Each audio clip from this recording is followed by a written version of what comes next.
حضرت ابن عباس رضی اللہ عنہما سے مروی ہے، انہوں نے سورۃ النساء کی آیت نمبر 29 کی تفسیر میں فرمایا،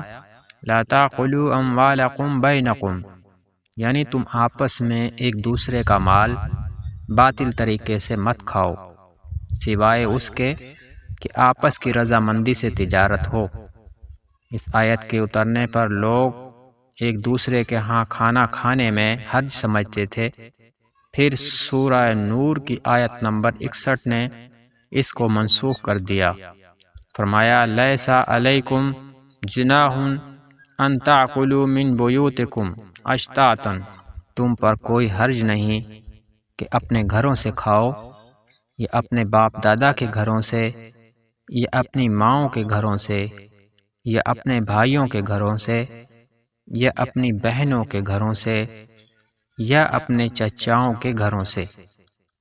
یا اپنی پھوپھیوں کے گھروں سے، یا اپنے ماموؤں کے گھروں سے، یا اپنی خالاؤں کے گھروں سے، یا ان گھروں سے جن کی کنجیوں کے تم مالک ہو، یا اپنے دوستوں کے گھروں سے، اس میں بھی کوئی حرج نہیں کہ تم سب ساتھ مل کر کھاؤ یا الگ الگ۔ اسی طرح کوئی غنی اپنے اہل کے کسی فرد کو کھانے کی دعوت دیتا تو وہ کہتا